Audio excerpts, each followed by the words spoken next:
我与你一战。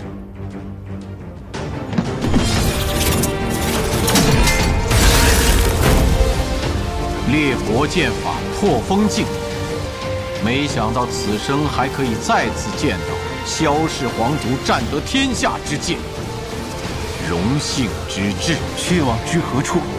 空将一剑行。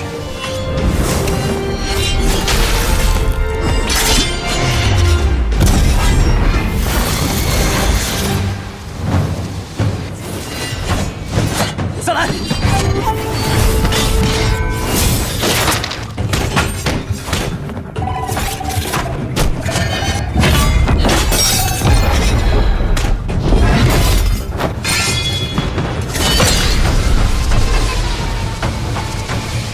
烈国剑法确实不错，但只是破风还是不够。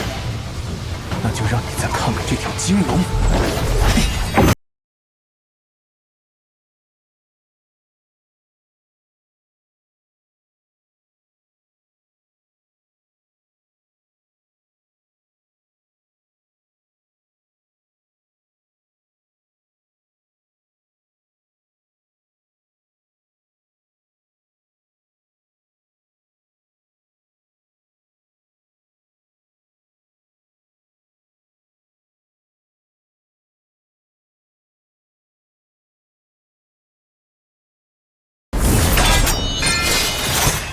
金龙诀，果然不同凡响。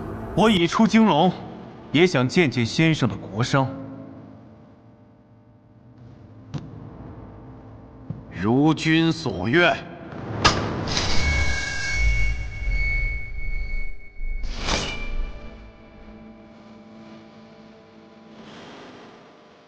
就是这一剑，无双就输在这一剑上。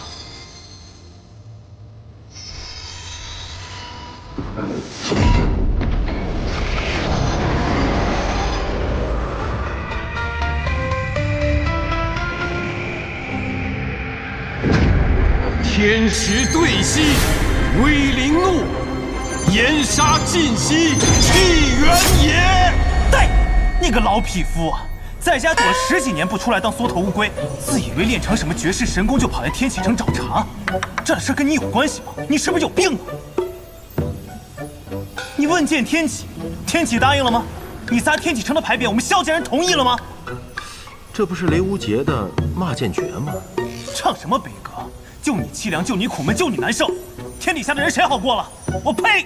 你个老匹夫，赶紧给我滚！谁都知道你是来找谁的，你那个师妹不也就够了？哼，这凄凉之意居然就被破了！你还不让我骂？我就骂你，我就骂你个没种的胆小鬼！喜欢一个人和他是不是天下第一有关系吗？有关系吗？我说够了！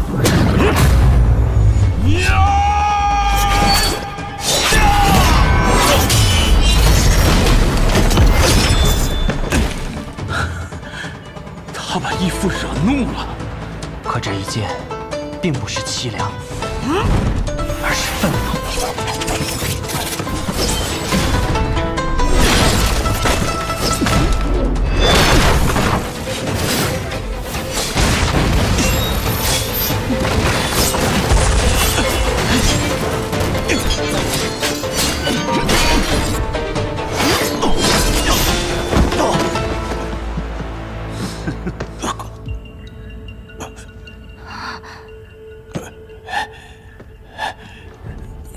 我赢了吧？你很好，这么多日来，你还是第一个逼我用出这一剑的人。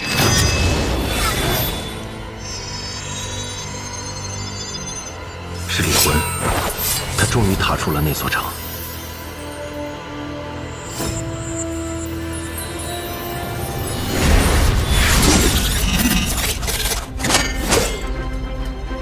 什么是李魂？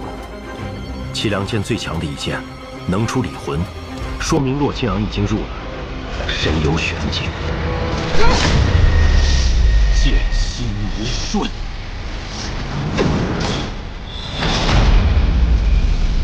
小子，你这家伙怎么不等我自己偷偷跑来了？这是抢我大好的扬名机会吗？养剑3日，剑心一瞬，这一剑很强，但是你还有第二剑吗？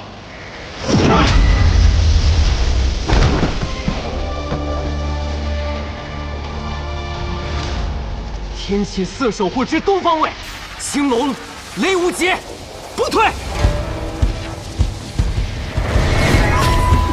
天启四守护之西方卫，白虎击旋，不退。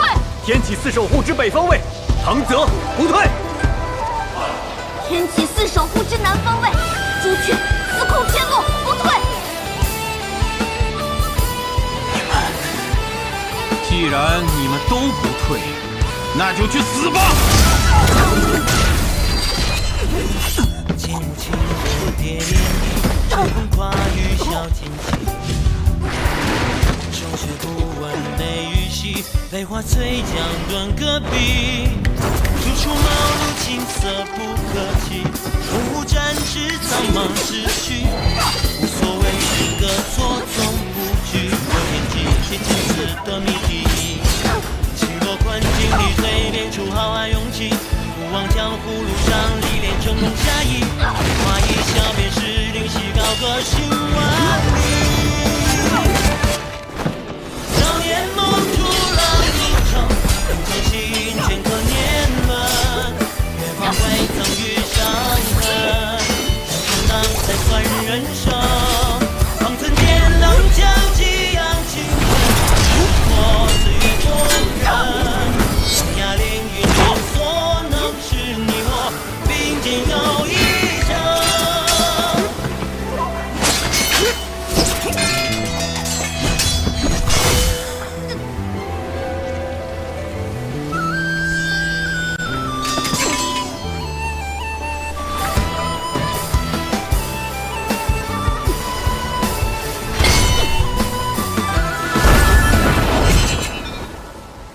吾乃绝世剑仙洛清扬，我要问剑，可有不服？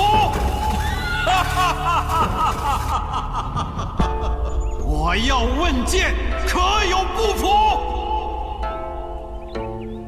是师兄来了。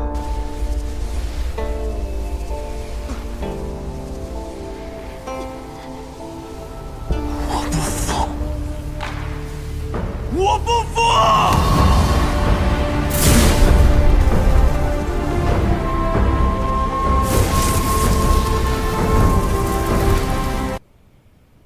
我差一点就成功了，别说了，我好像很没用一样。你知道你差的那一点在哪儿吗？在哪儿？那一点在我，你只派白小棠去拦截赤王，那怎么够？所以你才会比预料的早那么多。如果你当时派我去的话，他们怎么可能在那个时候赶回来吗？看，答不上来了吧？若依姐姐，你来评评理。哎，雷无节呢？啊，我帮你去找他。若，你说。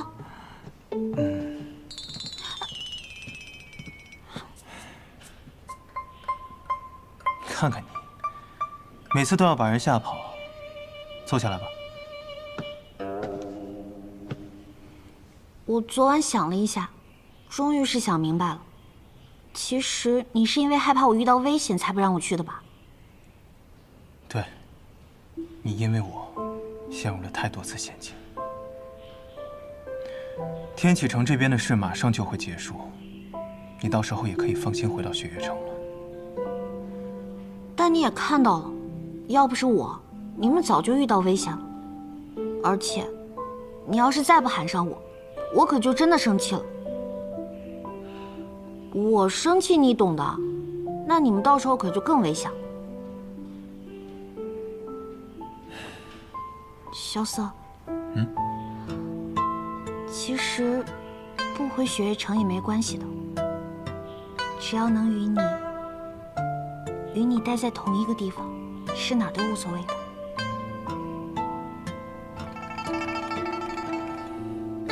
萧瑟，听到没？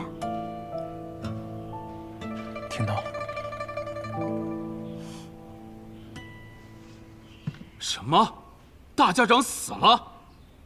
昨日在赤王府附近，苏家家主苏沐雨、雷无节，望城山的李凡松、飞轩，以及雪月城的天女蕊，联手伏击了大家长。大家长被暴雨梨花针所伤，死在了苏沐雨的手下。废物，都是废物！殿下息怒。暗河的其他人呢？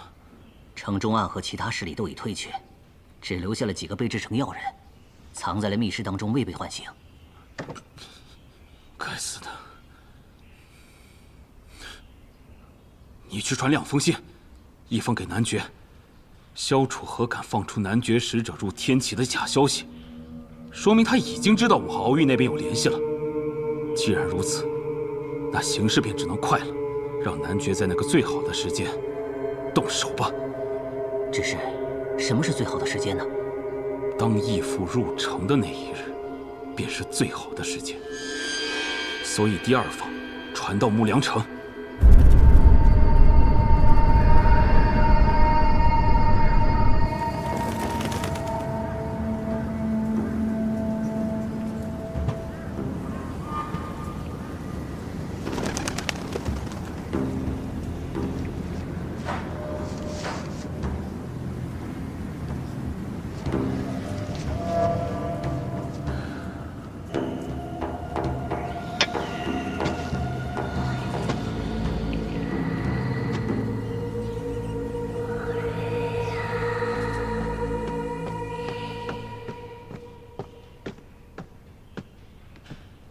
这么着急叫我回来，到底所为何事？我们收到老堂主的来信。阿爹，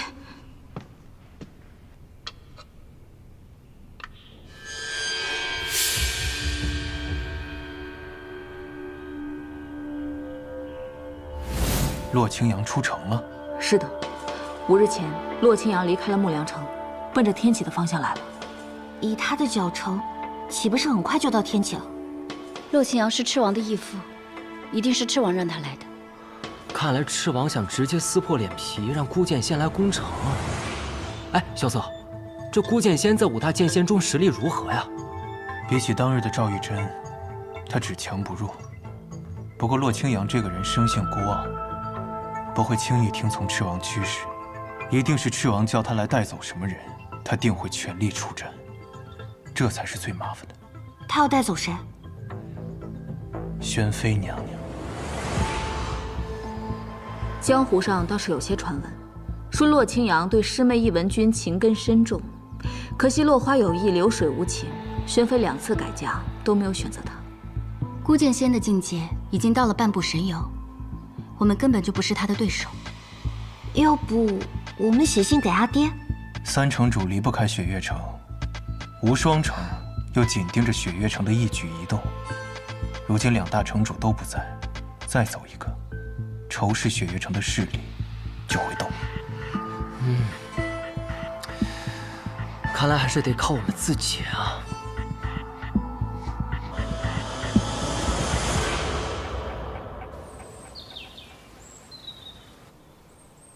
通知无双城，这是我最后的机会，也是他们最好的机会。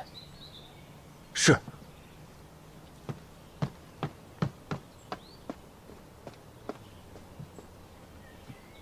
殿下，孤剑仙来天启挑战，怒剑仙前辈不是在吗？为何还要去找无双呢？虽然大师傅和孤剑仙同为5大剑仙之一，但是真比试起来的话，大师傅想要取胜，还是很难。可若是连怒剑仙前辈都不是对手，那无双城的小城主就更不可能战胜孤剑仙了。他若是受了伤，殿下岂不是损失了1员大将？若消息是真的，无双真的可以完全操纵无双剑匣的话，那么他与孤剑仙还有一战之力。不知他们会作何打算？他们，我相信楚河一定也在想他的办法。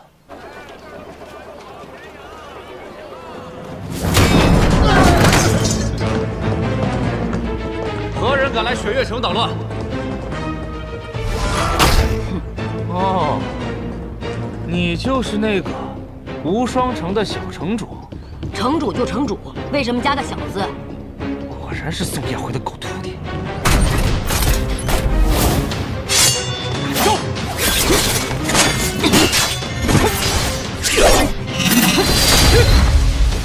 此人剑术精妙，竟然不在师傅之下。这便是传说中的御剑之术。我方才悟出六国之术，还不熟练，怕也不是他的对手。住手！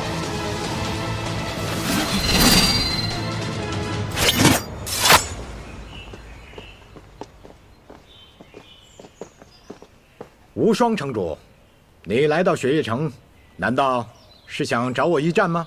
期待已久。凝缩、清霜、风萧、绝印、杀生、破解、红叶、蝴蝶、绕指柔、玉如意。去！这10柄飞剑，恐怕还不够看。那再加上这2柄呢？好，忙！司空城主觉得如何？虽有一战之力，却无一胜之机。我明白了，那便先战胜一战，再寻一胜之机。多谢司空城主。你来到雪月城，难道就想给我展示一次飞剑吗？我得令要去天启，此去无归期，便想了却一些心愿。此行来到雪月城，一是想见一下司空城主，了解我如今的实力；二是想见见落霞仙子。见我？见我做什么？这个，我师傅他已经放弃追逐什么剑仙之位了。如今他在我无双山后山剑庐隐居，他说他想明白了，若是仙子愿意，还请来无双城一叙。续你个仙人板板！哎，你莫激动，莫激动。师傅，你可不能答应他。你看那个不要脸的家伙，那明摆着就是想吃回头草了。师傅，你不能去啊！师傅，跟他走又怎么样？呸！我才不会跟他走呢。你走了，我怎么办呢？你又不是小孩，没有师傅你不能活。就是因为不是小孩子了嘛，所以宋燕回能给你的，我全都能给你。这是表白？不是小孩子了，大人给的，你也都能给。这话我怎么听着有点奇怪呢？你脑子被打坏了？我没坏。这么漂亮的美人，天天在我面前晃来晃去。我要是没有动心的话，我脑子才坏了呢。我是你师傅，所以嘛，近水楼台先得月，肥水不流外人田。我记性不好，但这诗不是这么念的吧？我早就看你这臭小子有点奇奇怪怪的，但是我没想到你的胆子居然这么大，敢这么跟仙子讲话。你知不知道，当年有多少青年才俊是这样跟仙子讲的，都被仙子给打跑了。不过你说的也很有道理啊。怎么了？徒弟难道就不能跟师傅在一块儿吗？嗯？你给我闭嘴！你跟他说，我不去。有些事情，一辈子只能等一次，上一次放弃了，就不会再有了。师傅说的对。哎，臭小子，嘘，闭嘴！看来燕子有回时，爱卿无归日，替我师父遗憾一下。告辞。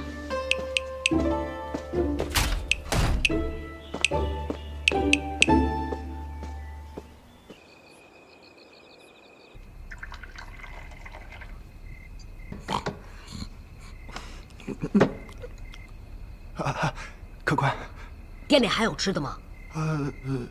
真是对不住啊，客官，厨房早就停火了。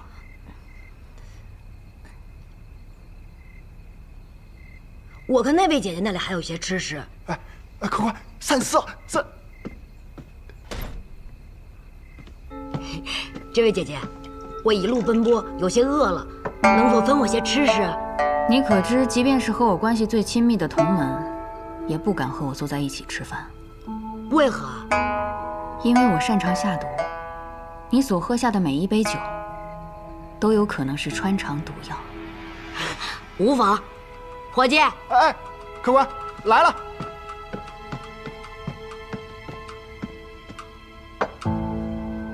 酒杯。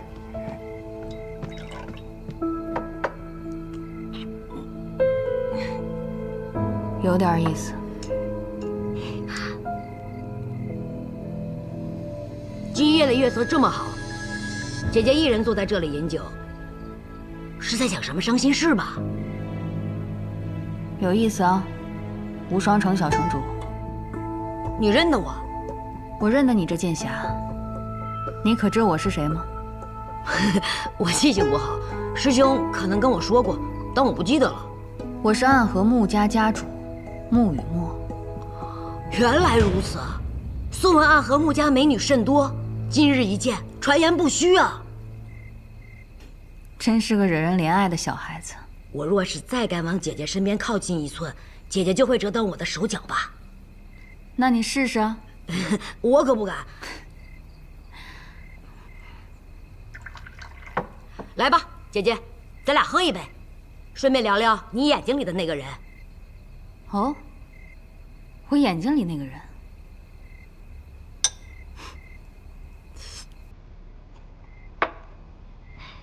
是什么样的人，能让姐姐你念念不忘呢？你有没有听过一首诗？一潭流水一潭月，半入江风，半入云。九江琵琶城内，他以3道暗棋名扬天下。唐门唐连月，冠绝榜上的高手。对，当年这世间谁不知道他的名字？即便是隐退多年，再次重出江湖，依然是唐门之首。姐姐，我想听听你们的相遇。我们的相遇？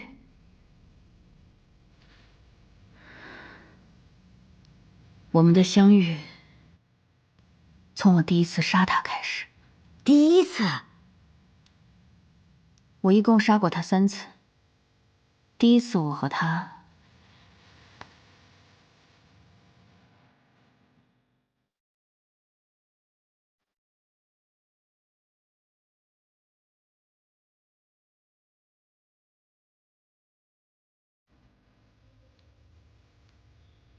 我有些想去见他。事情都已经了了，你随时可以去了。事情都了了？长河的尸体在外面的马车中，我们将他送回暗河，然后就解散暗河。到时候，每个人都可以去做他想做的事情。你是苏家家主苏沐雨？你不认得我，却认得他。18剑阵神乎其技，很想见识一下。无双城主的剑是好剑，而我的剑只是杀气，并不值得一见。我们暗河已经退出了这场争斗，我与城主的这一战没有必要。雨墨，我们走吧。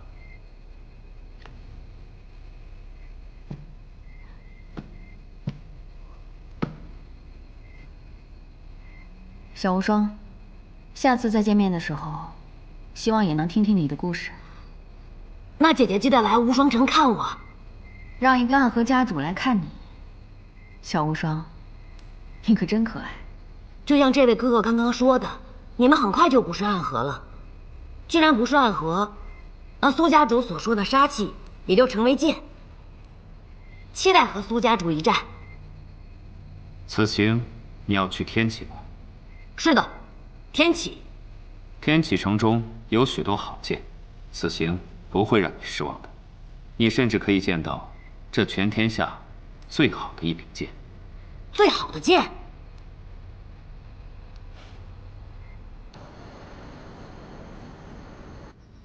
无双城城主独自一人去雪月城，听说那个新任的少年城主已经可以熟练地使用无双剑匣了。江湖传闻他是去挑战司空长风的。不可能，无双城这个时候没有必要去雪月城动手。这些江湖人妄图去揣测2位城主的心思，实在是可笑。说起城主，另一位城主也出城了。他是去往天启了。他是赤王的义父，此去天启，应当是给赤王坐镇的。雪月城这边，大城主还未归来，二城主身负重伤，三城主迫于江湖局势未能出城，倒是没有人去助阵。谁说没有的？唐门便可去助阵。唐门？我们和雷家堡暂时没有缓和的可能性，但与雪月城的结盟，不可轻易放弃。而且，我看好那个叫萧瑟的孩子。今晚约好，启程吧。哎，你怎么来了？不是说在房间里好好疗伤吗？是啊，我还说把早饭给你送过去呢。受点轻伤有什么大不了的？吃吧。你怎么也来了？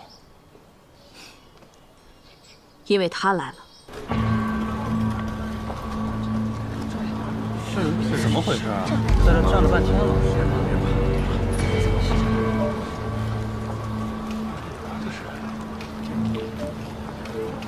孤剑仙洛清扬，师从天启影宗，乃萧氏皇族的隐秘护卫。后影宗覆灭，如今世上的影宗弟子只剩2人。另一个是宣妃娘娘。没错，洛清扬是影宗最出色的弟子，后做了先帝的贴身隐卫，救了先帝很多次。先帝为表彰他的功勋，临死之前送了他一座城。洛清扬选了西边最荒凉的木梁城，据说是为了练他的凄凉剑。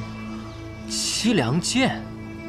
对啊，凄凄凉凉，生来无父无母，同门师兄弟都死光了，心爱之人嫁了2次，却跟他没什么关系。你说这样的人凄不凄凉？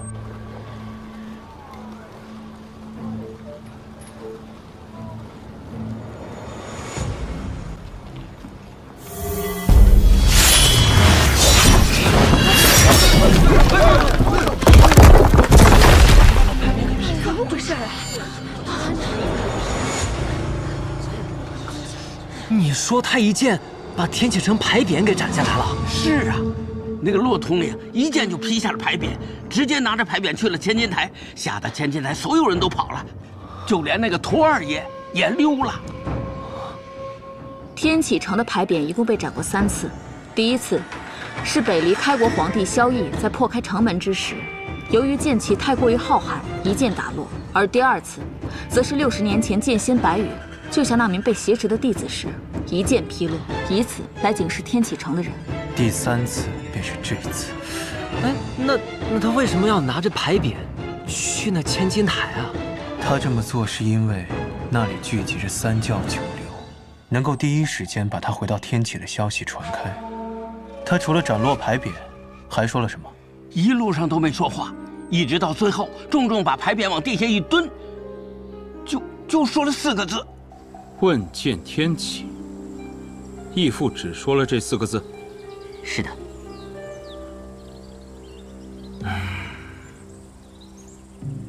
我写信求义父过来，他真的来了，却没和我说是以这样的方式。侯爷，现在怎么办？你是禁军大统领，别人把天启城的牌匾都给砸了，你说该怎么办？应该杀头，一刀砍死。好啊，那赶紧去办。哎呦，我的侯爷，那可是孤剑仙洛清扬，我认识他10年了，他是什么样的人他就不是人，那是怪物。我让禁军和虎门郎以他为中心围了几10个铁桶，那又怎么样？他若入这宫门，我拦得住吗？若一人一剑便能杀得了北离之主，这天下早就乱了。哎呀，李都统这分明是看不起老道啊！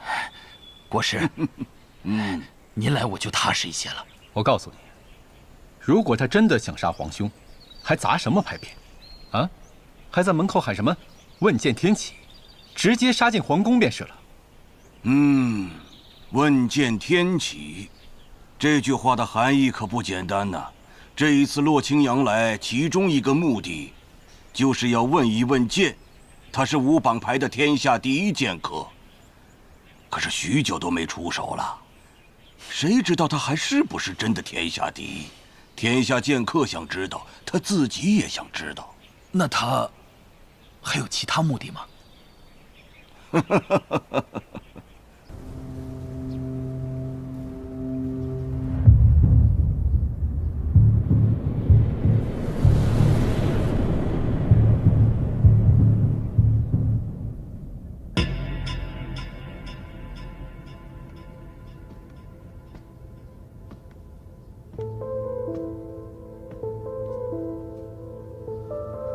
洛城主，谢先生。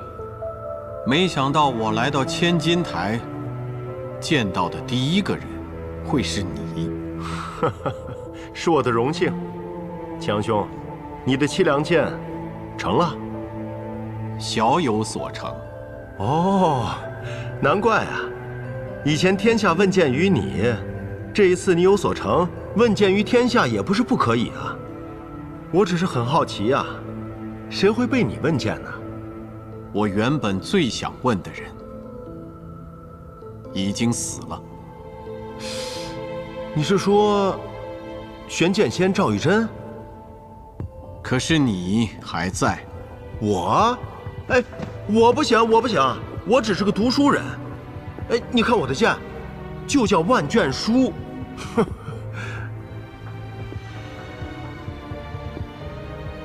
读万卷书，行万里路，我很敬重先生。哎，这客套话就不用多说了，惭愧啊，惭愧。哎，江兄，你这一次来就是为了问一问剑？问剑是一个心愿，我会在这里待3日，待天下剑客前来向我问剑。3日之后，我要杀一个人。带走一个人。你想等的百里东君，他不会来。你想带走的人呢，也很难带。至于你想杀的人，冒昧的问一下，你想杀谁啊？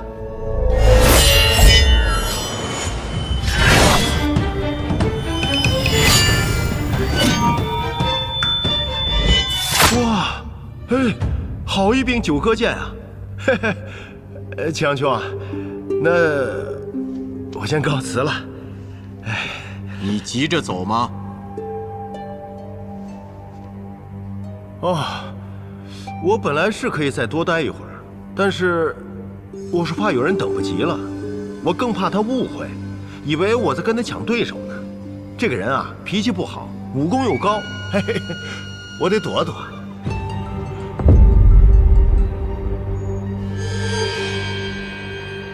你看，我没有说错吧？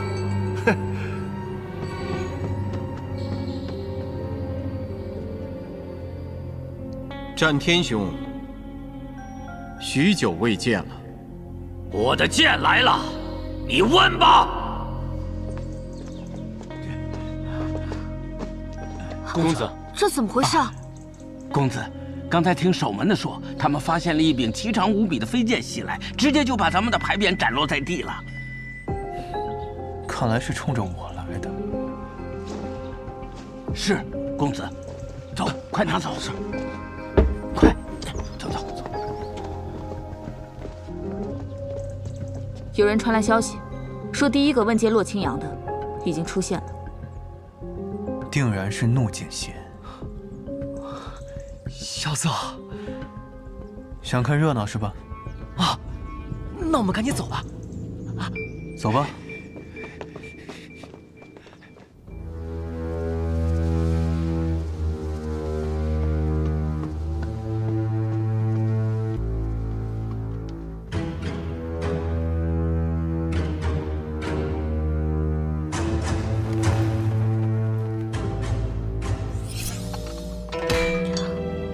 雷无极，你能让他安静点吗？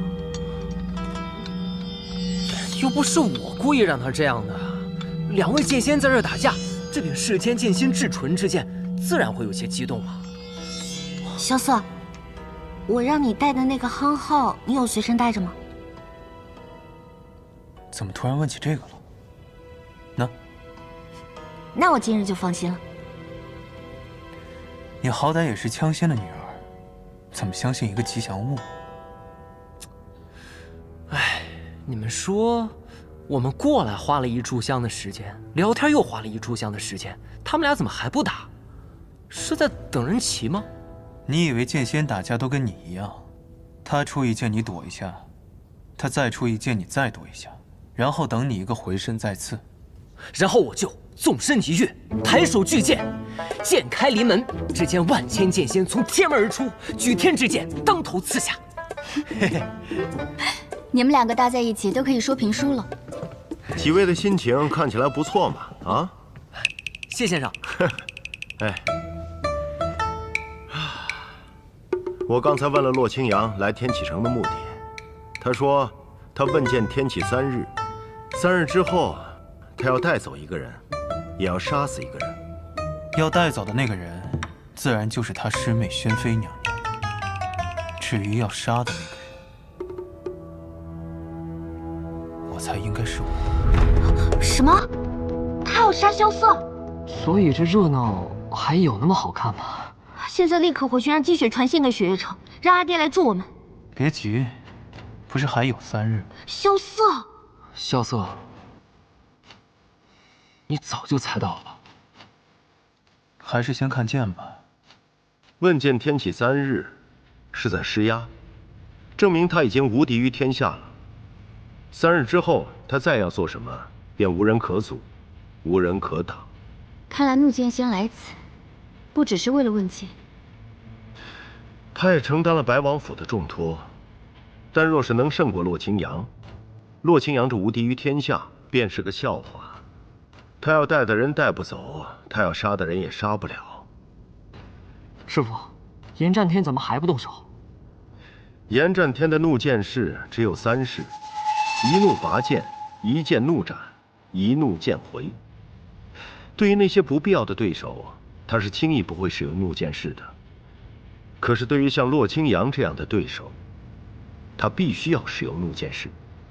既然只能用这3剑，他必须得养够了气势才行。来了！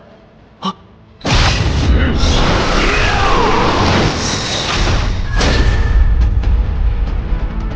洛清扬想剑不出鞘就打败严战天，还真是太嚣张了。出剑！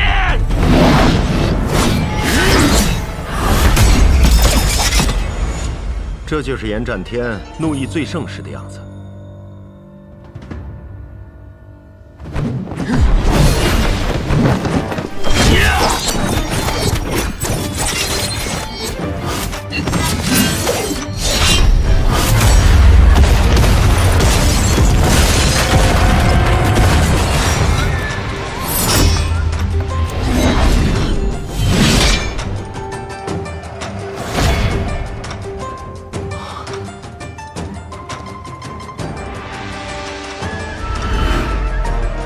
真是一场精彩的对决啊！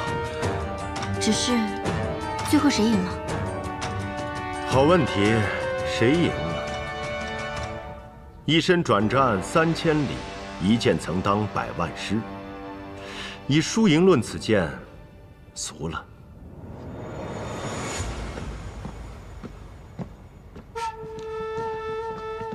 大师傅，大师傅辛苦了。技不如人，虫儿，大师傅这次没能帮到你。无妨，大师傅没有受伤就好。大师傅，我现在就派人送你回府休息。那你呢？我再留下看看。多加小心。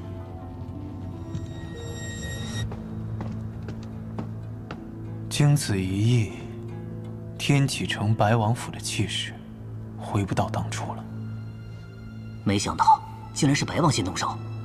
他先动有好几个原因。朝堂之上，原本支持白王的那些高官，因为萧楚河的回城开始摇摆。内厅中最大的助力长策剑也被大剑杀了。江湖之上，唐门不再支持他。这一战，若是白王能赢，那么拥有真正意义上天下第一坐镇的白王府，将力挽颓势。那白王不会发现这一点吧？白王不是傻子，可他又是个傻子。他居然开始看重自己和萧楚河那虚无的兄弟情谊了。他先动手，是不想给义父杀萧楚河的机会。雷无极，别冲动。我2位剑仙师傅不在，我替他们下去问见洛清扬有什么问题吗？再说了，他不是要杀萧瑟吗？不能让他气焰那么嚣张。还没到你逞英雄的时候呢。无双城无双，前来问剑。哎，无双兄弟，又见面了，你得好好打啊！放心，我会全力以赴的。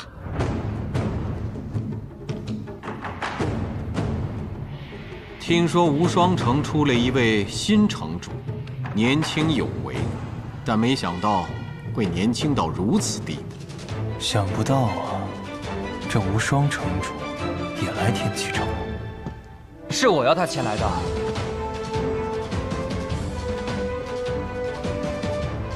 你要无双进城，是觉得他能胜得过洛清扬？无双城一直在等一个机会。我也在等一个机会。前辈，请赐教。能见到无双剑侠，落毛有幸。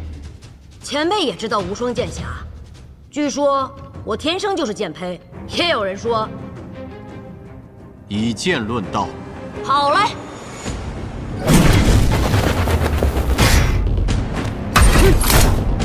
12柄飞剑，无双城100年颓唐，终于出了一名剑仙。前辈过奖了，去。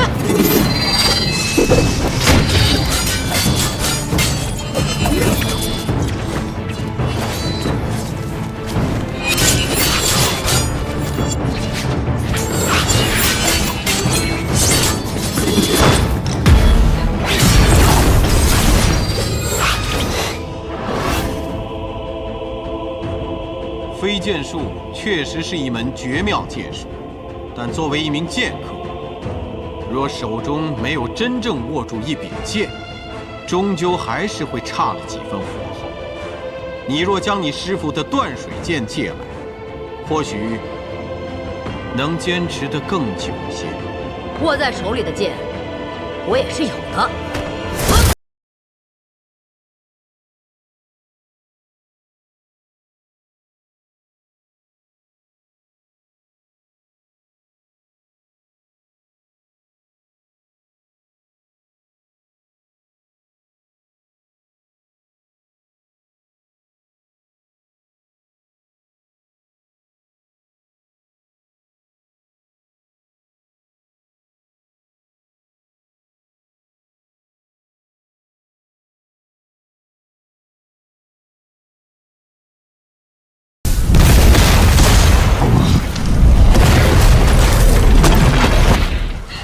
无双没能控制住大明珠拳，反而被剑给控制了。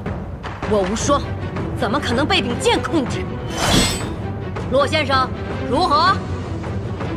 好剑，值得我出剑。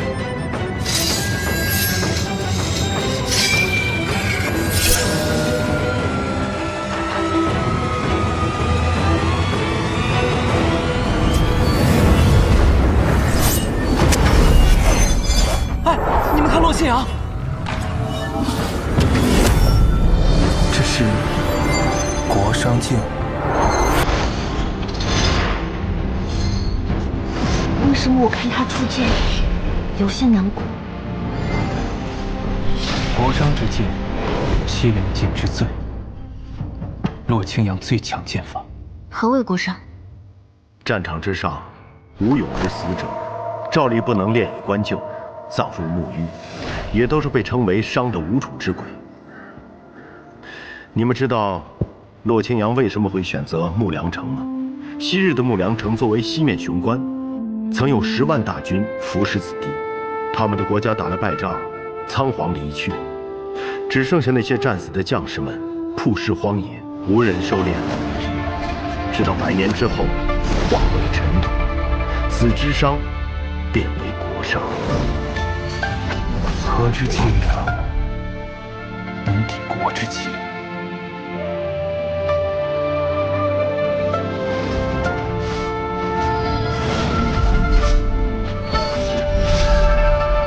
这便是传说中的剑士吗？闹必斩九歌，破凄凉。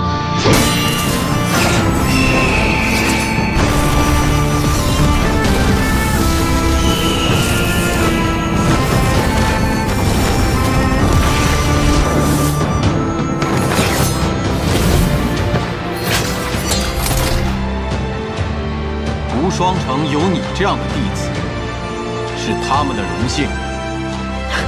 前辈之剑不似人间之剑，晚辈大开眼界。他们俩这是战平了。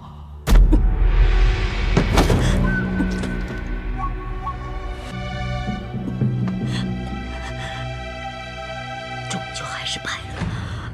你若再修炼10年，或许你手中之剑真的可以胜过我。可惜了，今日便要死在这里。洛清扬要杀他。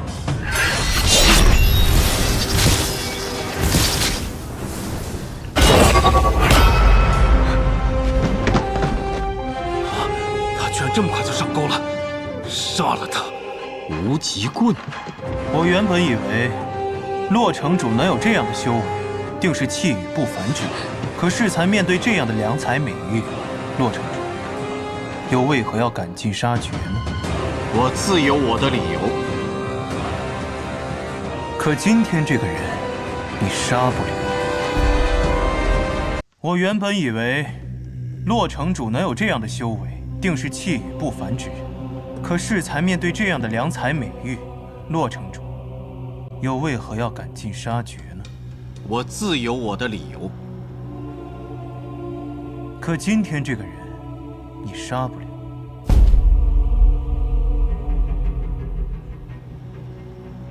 二哥，带无双走。多谢。我应该谢谢你们。走吧。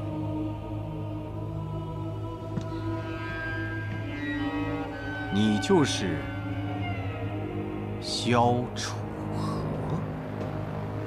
我听说3日之后，你要带走1人，并且再杀1人。你要杀的人可是我呢？正是你。但不应当是今日。我给了3日时间问剑天启，你拿的是棍，没有资格参战。那我呢？新剑。你是李新月的后人。雪月城雪月剑仙李寒一，雷家堡雷门双子雷轰门下弟子，剑心种新剑传人雷无节前来问剑。你个傻子，你不会觉得前面称号越长越厉害吧？好。哎，等等。等什么？前辈已经接连战了2场，并且2位对手实力都不凡。前辈虽然现在看上去并无大碍，但我相信体力一定与一开始有所不同了。我无妨。别说了，前辈有心让我，但我却不能接受。我辈剑士人人心诚，岂能愧对于手中之剑？刚才前辈不是说要在天启城多待几日吗？那么3日之后，等前辈休息好了，我们再来此地问剑。前辈，告辞，3日后见。走，快点儿！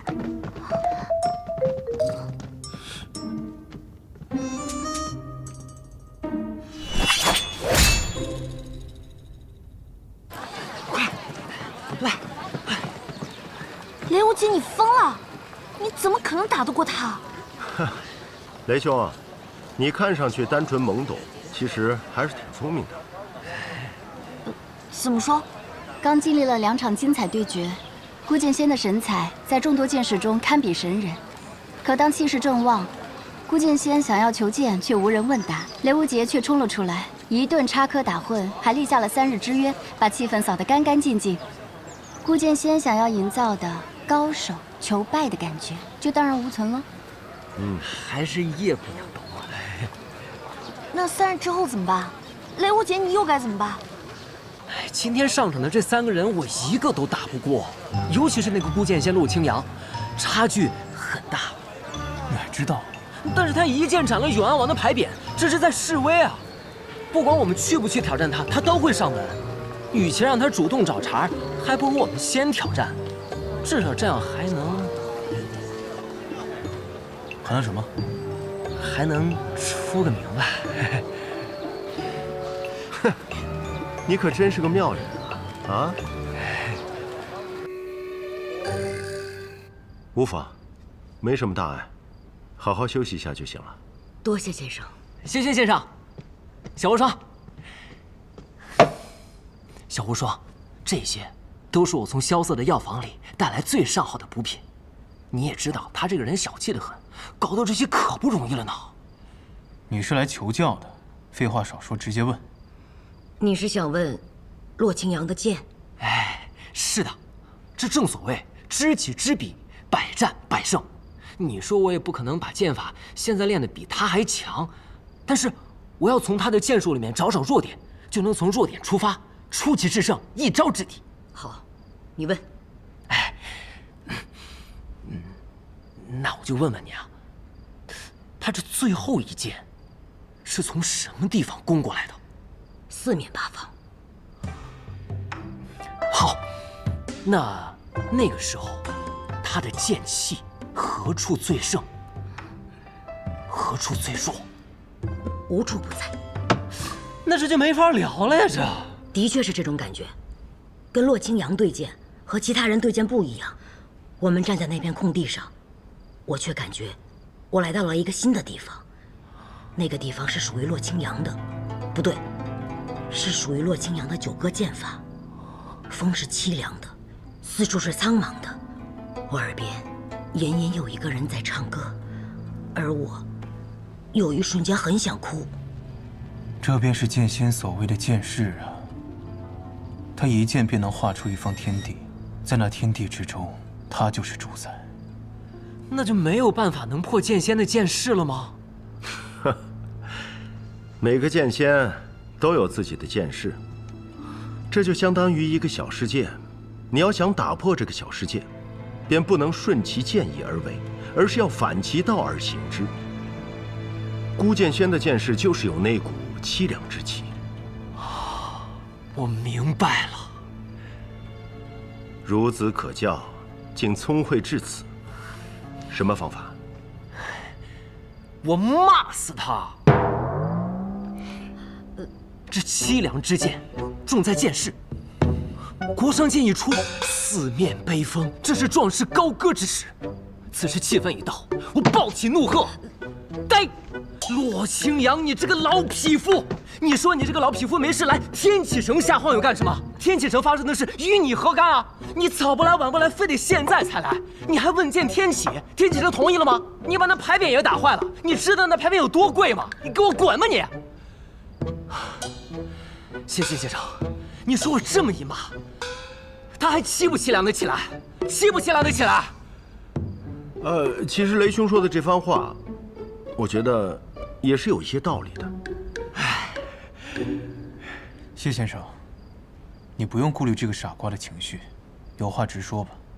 我不是安慰他，如果真的按照雷兄这么说去做的话，那么那股凄凉的剑势，的确是容易被挫败。当然了，骂归骂，骂只是一个辅助的作用，也不可能骂人就能骂成剑仙出来，对不对？哦，对了，你们家的剑心诀讲究的就是垂养剑心。若是你能够闭关2日，以纯粹的剑心修其一剑，也是有一线机会的。先生说的对，我也正有所考虑。那我们先行告辞了，3日之后还请先生前来观剑。萧瑟，你说我给我那套剑法取个名字就叫骂剑诀怎么样？骂着骂着就把剑仙给赢了，是不是很霸气啊？但是我觉得我骂的也还不够霸气。你文草，帮我想想吧。你知道你面对的是什么样的对手吗？啊，他可是冠绝榜上第1名的剑客，不输百里东军的绝世高手。所以我需要2日专心养剑嘛。哦，对了，萧瑟，我昨天只跟他说了3日之后见，却没说什么时间。算了，那我就干脆后天傍晚再来，这样多给我时间养剑。你听懂我说的话了吗？哎呀，你放心吧，我没疯，我有我的剑，也有我的骄傲，我去学养剑心去了。这次看我一剑成名。去吧。走这儿。他要入剑心。不错，当年新月姑姑便曾养剑7日，最后1人1剑杀入法场。那他这样对抗骆青阳，有几分胜算？1分。比我想的还好些。都不到。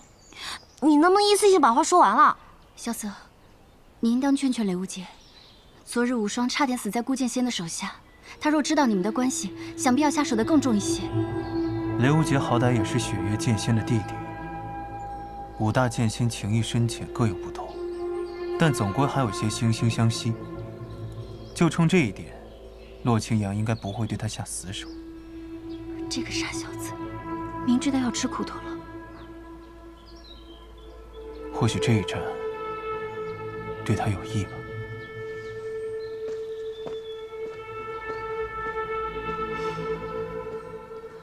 若依姐姐，骆青阳再强，也不过只是一个人，更何况在这天启城中，要杀萧瑟，真的这般简单吗？萧瑟不希望别人因为他而受到伤害。骆青阳是来找他的，那他应该负起这场战役的责任，这是他从小到大的选择。但我们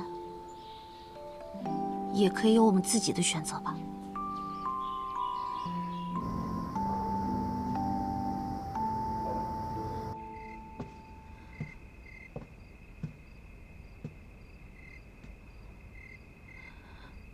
韩姨，你怎么突然从剑仙冢回来了，也不提前打个招呼呢？我怎么睡着了？你怎么突然反问我了呢？现在天气转凉了，当心染了风寒。哦，怎么样啊？在剑心冢那边，功力恢复的如何呀？已经恢复3成了，不必担心。剑心冢的消息太少了，我实在有些担心，就想回雪月城待一阵子。梦见他了？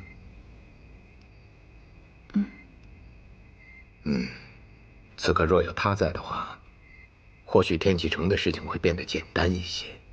毕竟是我们雪月城的女婿了，应该替我们去打骆青阳。我听说陆霞她走了。骆明轩突然对师傅表达了那种情谊，他这个当师傅的一时之间不知道该怎么解决，所以他就选择了一跑了之。那骆明轩呢？也追着他一跑了之了。总会追到的。这师徒相恋在江湖中虽然也曾出现过，但毕竟还是很难被人接受的。爱情中总需要一方先勇敢一些，只要有一方愿意勇敢，那他们的感情总会走到一起的。他就是那个比我还要勇敢的人。你说的那个他，是指骆明轩，还是赵玉珍？可如果当时勇敢的那个人是我，现在会不会结局就不一样？阿姨呀，都是过去的事情，就不要再提了。天启那边怎么样了？这次我们不能去助他们战骆青阳，那他们该怎么办？我相信萧瑟，他从蓬莱岛回来之后，我跟他聊过一次，他说他有一步棋，这步棋一定是洛清扬都没有想到的。萧瑟，军报，方才有军报传回天启了。什么军报把你慌成这样？男爵进犯我朝边境，1日之内已经攻下了我们3座城池。什么？偏偏在这个时候。是，偏偏他就是在这个时候。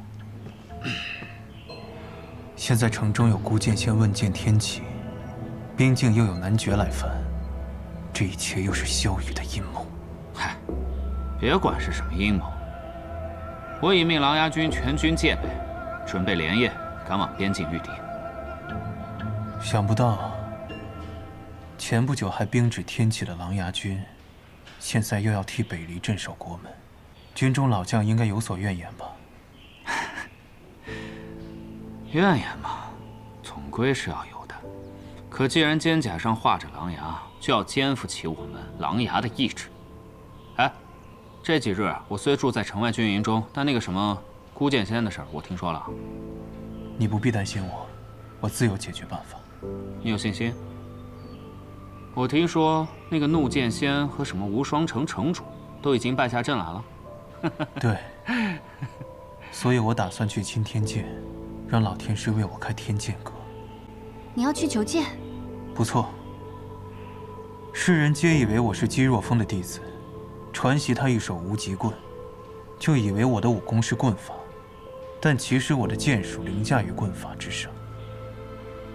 可即便是当年父帅，也没有办法突破那座剑阁呀。总得有人去试试。你来守国门，我来定天启。你要开天剑阁？对，麻烦国师了。今日为何你那位雷小兄弟没有来啊？若是到了关键时刻，得有人替你护法才行啊。国师不愿替我护法吗？实在惭愧，自打海上仙山一战，老朽便受了重创。原来如此。我来。你怎么来了？国师，他入天剑阁，我来为他护法。好。怎么，前几日才说答应我一块儿，现在又自己单独行动，说话不算话。来来来，殿下这边请。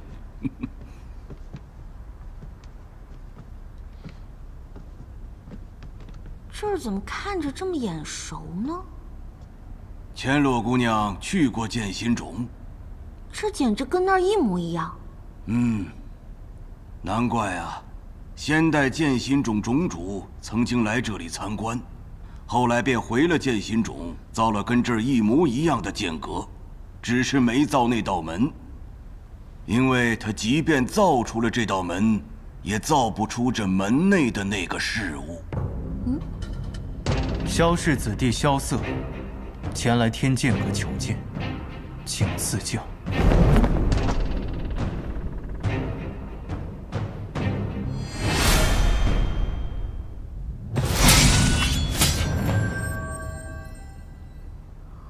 这么简单？100年前，花罗公主的佩剑落花剑，据说花罗公主生前最喜欢俊秀小郎君，故而单靠长相也能收获颇丰。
加上落花剑，这殿下一共取了9柄剑了。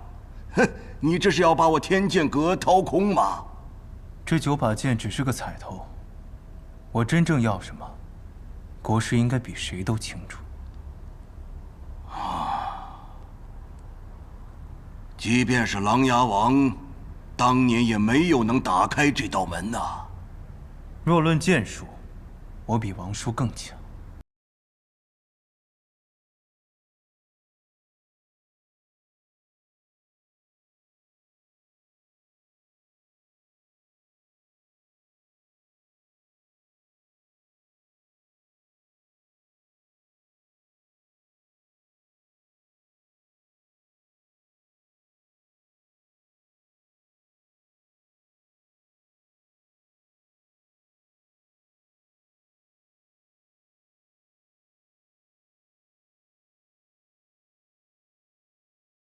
走，你先进去，这我守着。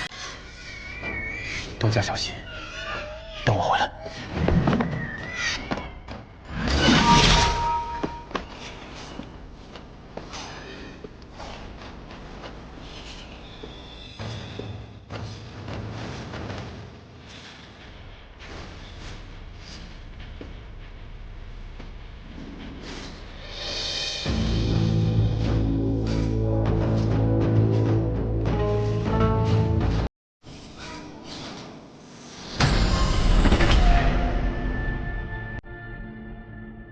父皇，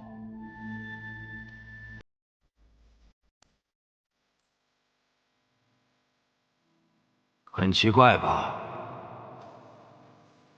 你为何会在剑阁中见到蛊？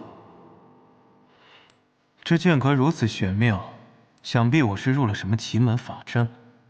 哼哼哼，你倒是一如既往的淡然呢。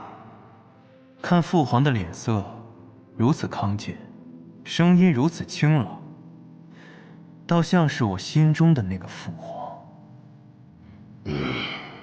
你很聪明，因为蛊只是你回忆里的那个父皇啊，是你曾经敬仰，到最后恨之极致的父皇啊。难怪啊，在我入阁之时闻到一股淡淡的檀香，看来我中的正是心魔幻阵，所以我的心魔竟然是父皇。旧案已平，往事已了，难道一切真的已经结束了吗？你依然放不下，为何那日你没有鼓足勇气，强行自己杀入法场，与朕彻底的决裂？我确实因为这个选择而自责。你恨，当时恨，现在也恨，未来也还会继续的恨下去。旧案已平，只是琅琊王不会再回来了，你失去的那些东西也都不会再回来了。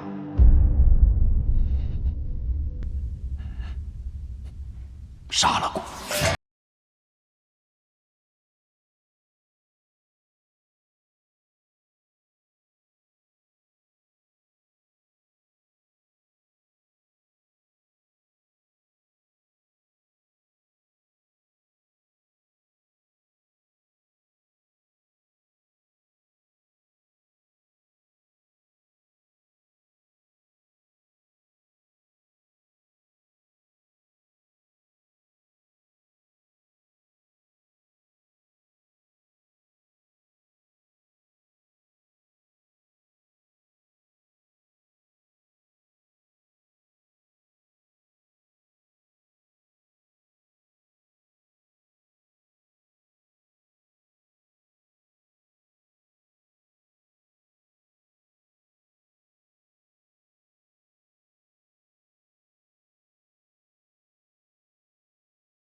是心魔幻阵。可惜了，以惊龙破门，以剑斩心魔，可天斩剑还是拒绝了你。为何？当你以剑斩心魔时，我本看到你的天下之志，可心魔之后，却又困于情义之间。这样的人，如何应天？如何斩天？这是你的束缚。我的束缚。能握天斩之人，就不应有这样的束缚。若真是如此，那我也拒绝天斩。等一下，这么多年，你是唯一一个可以走到这儿的人，我愿意给你时间，再无见解。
坚持了3个时辰。3个时辰？可我感觉在里面才过去了半炷香。其中玄妙我也未知。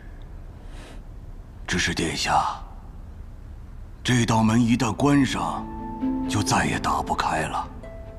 你此次举荐未成，与洛清扬一战，只怕是凶多吉少啊。此剑注定不归我，他所认为的束缚，却是陪伴我一路走到今日的事物。这与我的道相差甚远，此剑不要也罢。况且我并不认为靠着这样的道能打败洛清扬。既然打不过，殿下也可以退。退？我能退，天启不能退。我曾退过一次，后悔至今。所以这次我绝不退。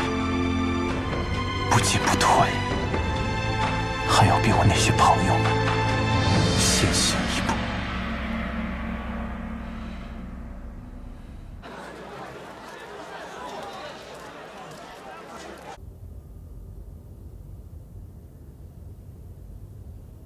哎，师傅，雷无杰不是说今日要来问剑吗？怎么到了现在他还没来？他是在修养剑心，沉浸的时间越长，最后出的那一剑也就越强。所以现在对他来说，连一刻喘息的时间都极为珍贵。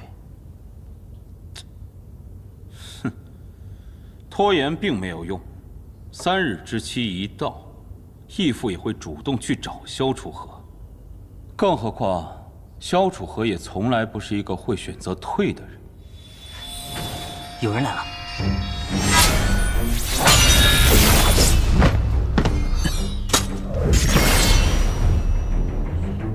天启、萧瑟前来问剑。列国剑法，萧瑟带着9把剑来，竟是为了用列国剑。萧瑟选的剑都是1等1的好剑，只不过这9柄，谢先生觉得还够用吗？那得看这个列国剑到了哪一层境界。来的居然是你！你的那位拿新剑的朋友呢？新剑一瞬，应该留给最纯粹的比试，他无需来。我与你一战。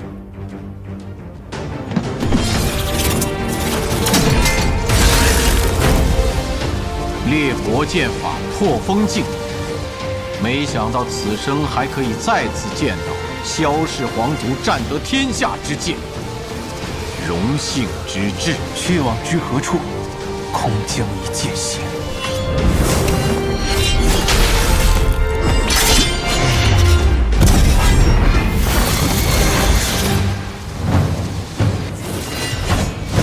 再来！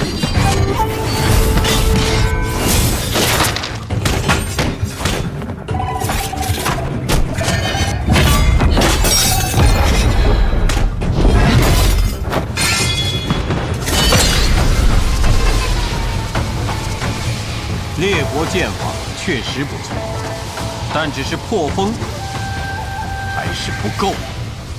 那就让你再看看这条金龙。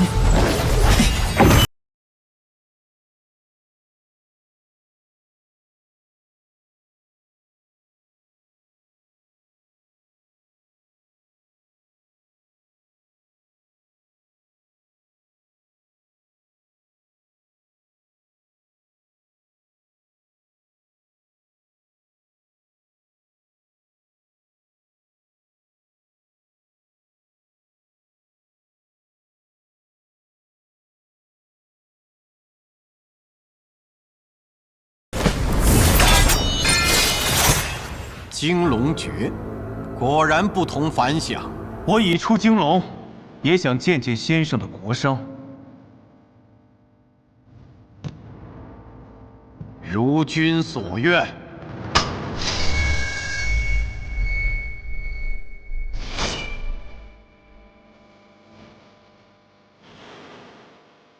就是这一剑，无双就出在这一剑上。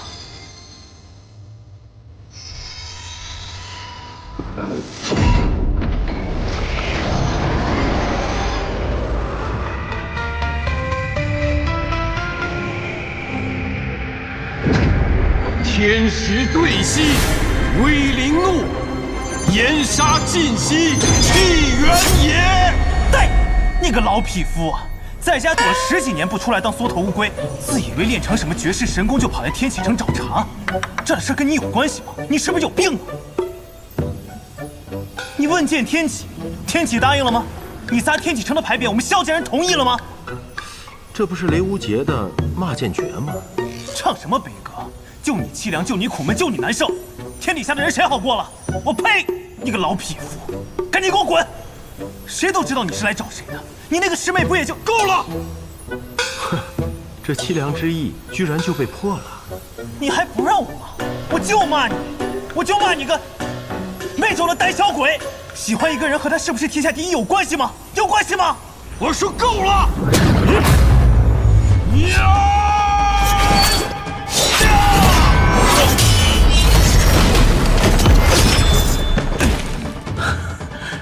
他把义父惹怒了，可这一剑，并不是凄凉，而是愤怒。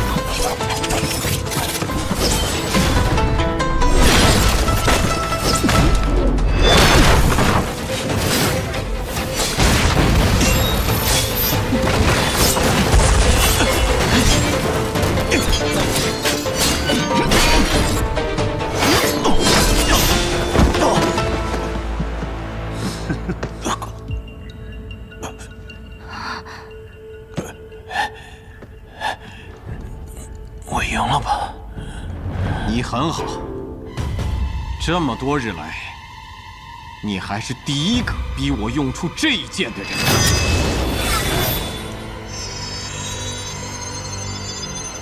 是李魂，他终于踏出了那座城。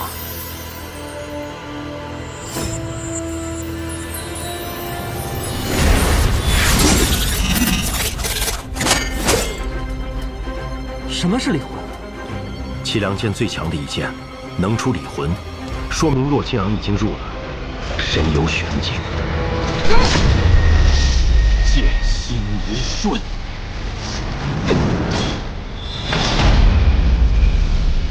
小子，你这家伙怎么不等我自己偷偷跑来了？这是抢我大好的扬名机会吗？养剑3日，剑心一瞬，这一剑很强。但是你还有第2剑吗？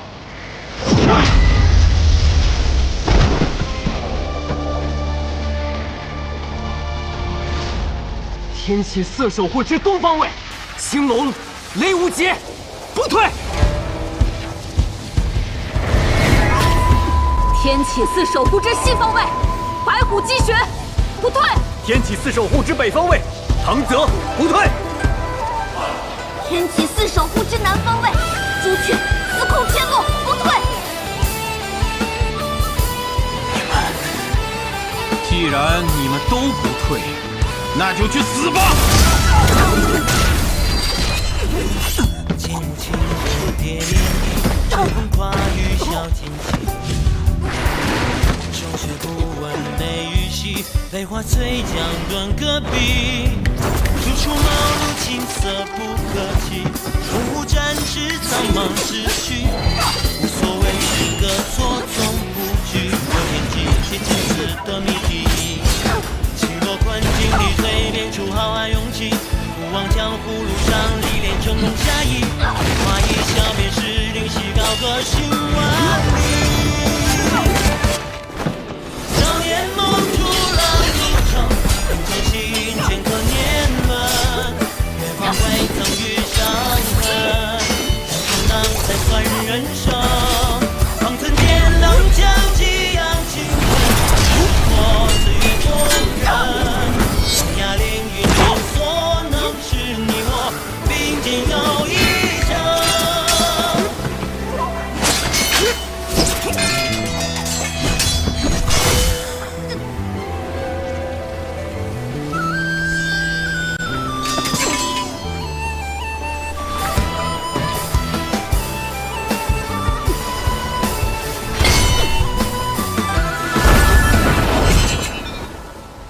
吾乃绝世剑仙洛清阳，我要问剑，可有不服？我要问剑，可有不服？是师兄啊！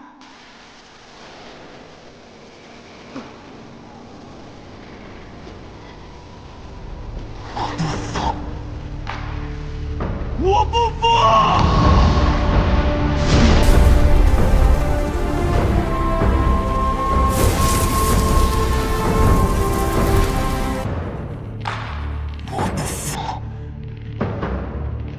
我不服！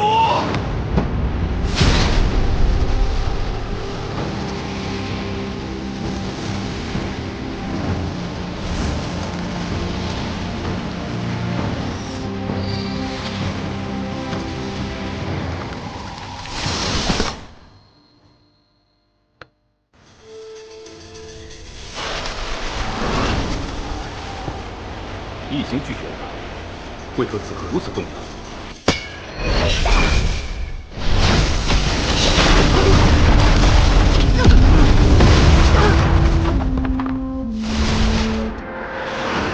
如此少年，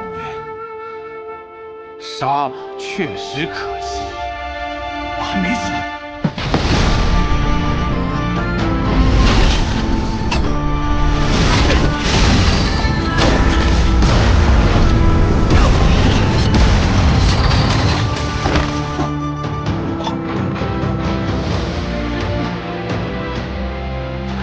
最后一柄剑断了。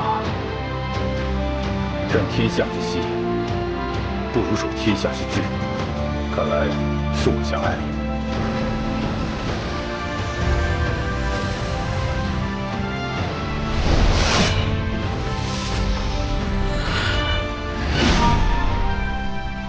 是什么东西？只有一剑划破长空。什么样的剑能有这样的威力？莫非是又来了一位剑仙？那是天斩剑，10大名剑之首。怎会如此？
洛城主想无视伤势，继续一战，至少有1半人会死。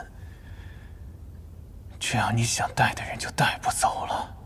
现在轮到你做选择了，顾剑仙，洛清扬。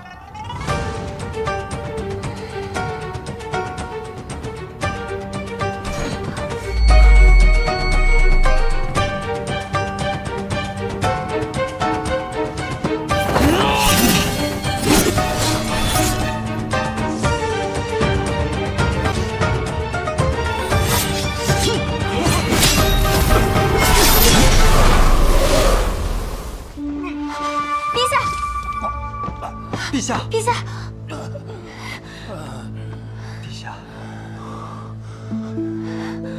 怎么会这样？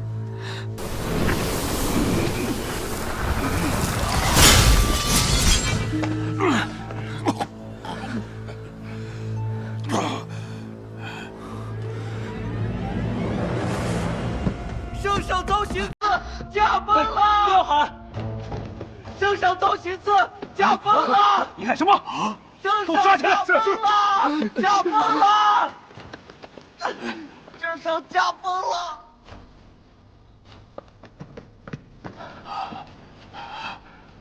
皇上驾崩了？没有，别慌，还有一息尚存。那你告诉我为什么会这样？是中毒？中毒？我明白了，他早就料到我会这么治，他就想让我这么治，他想让圣上死，他想让圣上在这个时候死。师父，我们还没有输，圣上还有一息尚存，我们还有机会。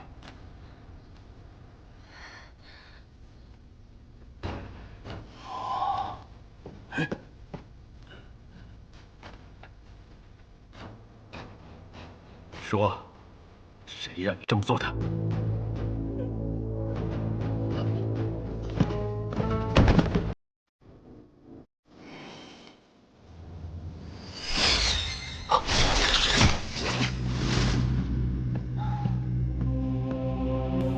大师傅，你怎么来了？宫内传来消息，陛下驾崩了。什么？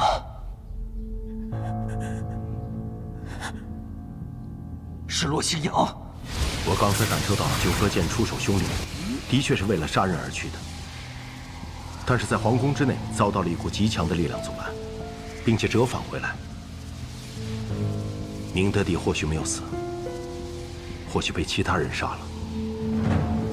重儿，无论此事是真是假，我们必须马上离开，回白王府。为什么？你看下面的洛清扬，看他的眼神，我从未见过洛清扬这个模样。莫非是他刚才耗力过多，所以已经走火入魔？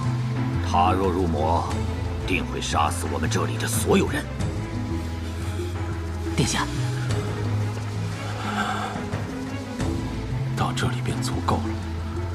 今天的天启城还会有一个非常有趣的夜晚。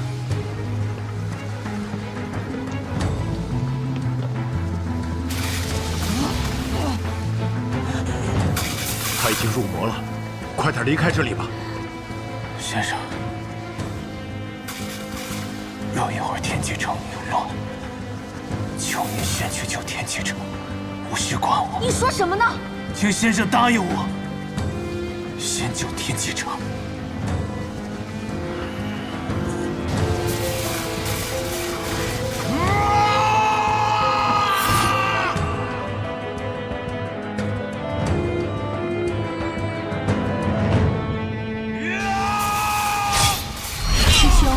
你来了。火阴宫，宣妃娘娘来了。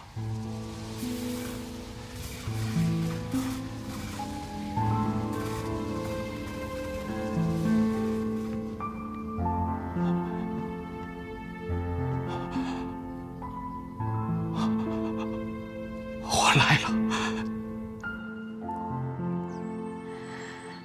来了就好。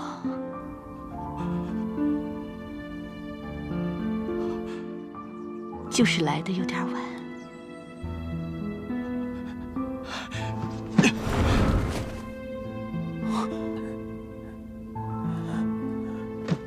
萧瑟，萧瑟，萧瑟，萧瑟，萧瑟。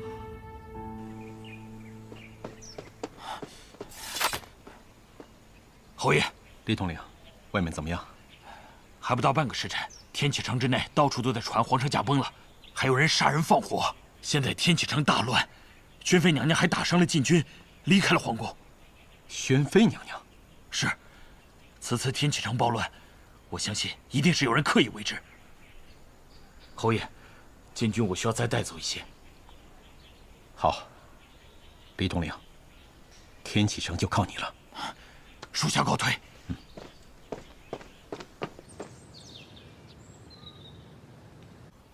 我刚收到白小堂的消息，南城起火了，一群不知从哪里来的人开始烧杀抢掠，北城也有暴民发动暴乱，京兆尹府已派人镇压，但是根本控制不住。西边的烟炮房也被人点燃了，附近的百姓正在四处逃离。正如萧瑟之前所说，天启城必会大乱。好大的一局棋，但他这局棋还差最后一子落下。他会来永安王府。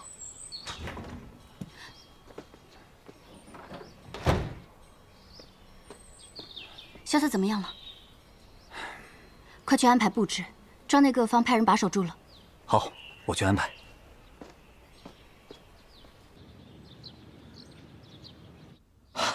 太好了，父皇没事，消息是假的。无论此事是真是假，天启城的百姓都已经相信是真的了。不行，我得出去帮助李统领平乱。不许去！大师父，我与无双均在对剑之中受了重伤，现在唯一能做的就是守住这白王府。你若去了，便是落了他的圈套。大师父，曾经我双目皆盲，身处黑暗，却从未放弃过追寻光明。如今我重获光明，可天启城的百姓却陷入无尽的黑暗。我又怎么能独善其身呢？此行无关地位，只是重儿的一番坚守，还请大师父成全。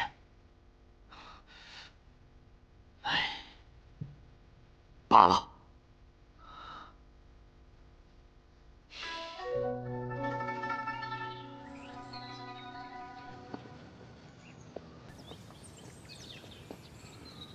萧楚河如何了？入了永安王府，就再也没出来。咱们布局多年，今日一朝棋子皆出，他们怎是对手？只是那白王带着他府内高手正在外面平乱，加上卢剑仙，给我们造成不少麻烦。上下两军那边得到消息了吗？过了这雪之夜，明日晨起，他们就会入京，恭迎殿下登基。好。可据宫里传来的消息，父皇还没有死，最多熬不过今晚，请殿下放心。那今晚我们要做的事情，就只剩一件了：杀死萧楚河。师父，快！拜托小神医，哪怕治不好皇上，也拜托你让皇上撑过今晚。拜托了。好。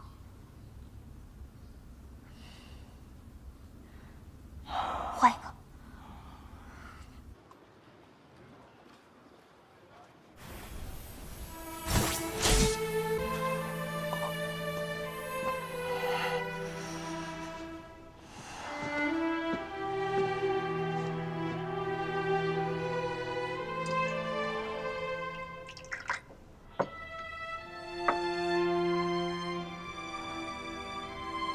师妹，抱歉，我来晚了。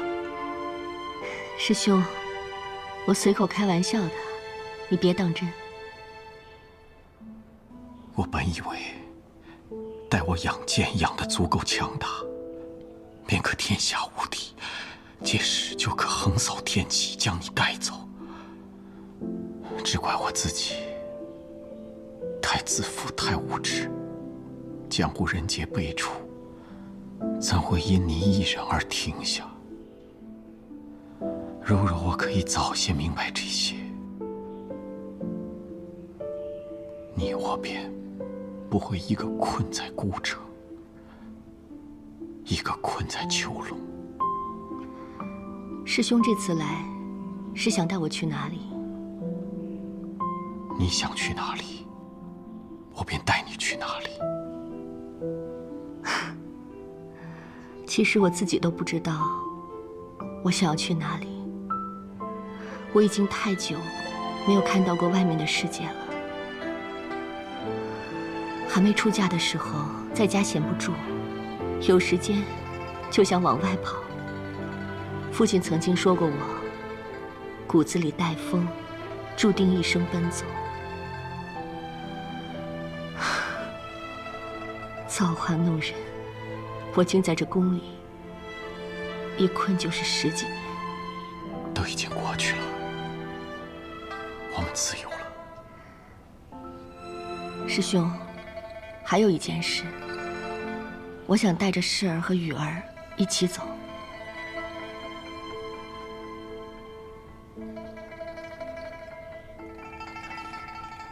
好。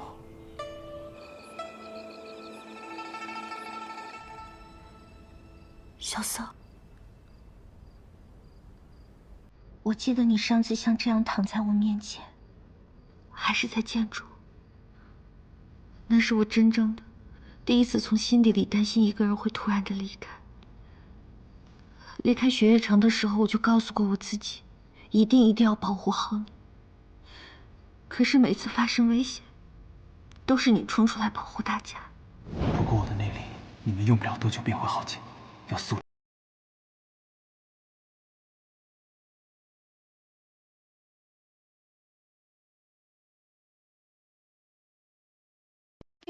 其实一开始，我一直以为你是一个毒舌又抠门的人，也不理解为什么大师兄会同意带着你一块儿上路。现在想想，幸好他同意，要不然我们要晚好久才能见面。我好像还应该感谢雷无极，幸好他去了你的客栈，欠了你的银子。萧瑟，我已经失去大师兄了，我不想再失去身边任何一个人。拜托你，如果你听得见我讲话的话，快点醒过来吧。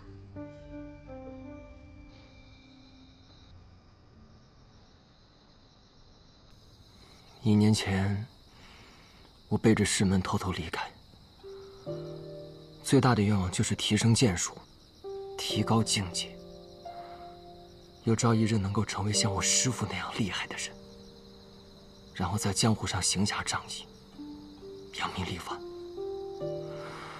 很快，我便遇见了萧瑟、无心、师姐，还有大师兄。我的伙伴越来越多，遇到的对手也越来越强。那个时候，我就告诉我自己，在我有能力保护天下之前，我一定要保护好我的伙伴。可是大师兄死了，萧瑟一次又一次的受伤。起初我还能为他们做点什么，可现在我却只能坐在这里。这种感觉还是第一次有。很愤怒，又很无力。其实你坐在这里也是一种保护。你看，前面就是大门，后面是萧瑟住的房间。想要进入这扇大门的人，就势必要经过我们所在的地方，而你就守在这里，他们就要掂量掂量，是否能够打败你，或者如何打败你。你是他们不敢轻易闯入王府的理由，你还觉得自己一无是处吗？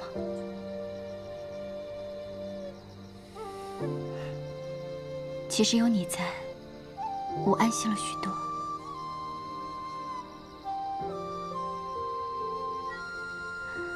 你看，我心里也是害怕的。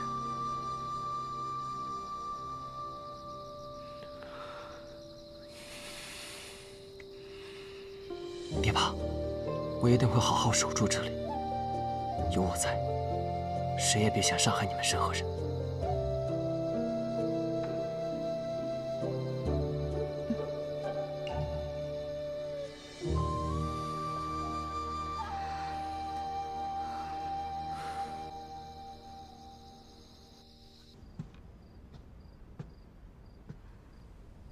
你也受了不小的伤，应该抓紧时间运功疗伤。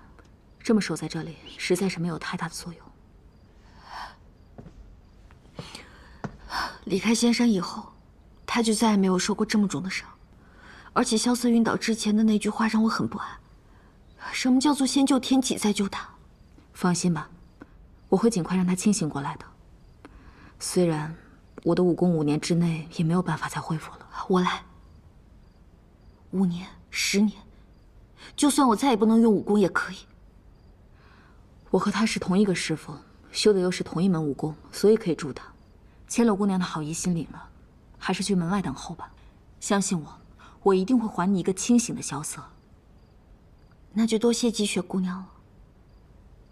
我以后再也不跟你作对了。快去吧。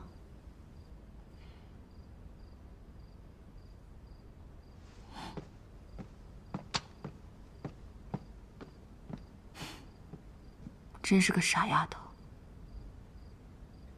哎，也不知道为什么，现在突然有了一种没有萧瑟就不知道做什么的感觉。以前还总是嫌他烦，但只要有他在，咱的事儿总是能成。这就是萧瑟，总能给人一种信赖感。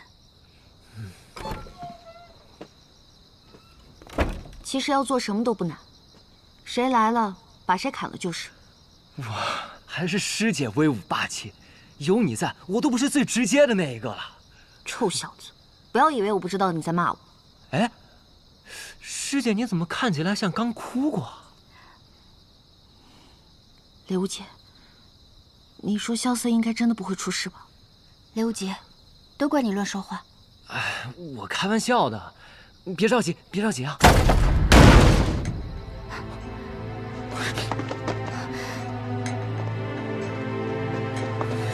我听说六哥和孤剑仙对剑的时候受了伤，我特意来看看你。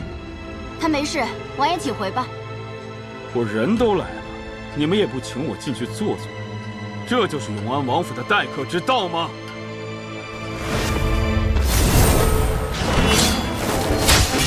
放弃吧，你们下午已被我义父所伤，根本不是无心的对手。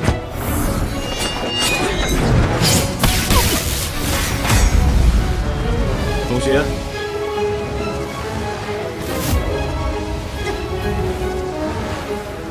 可你们别忘了，我的义父是陆清扬。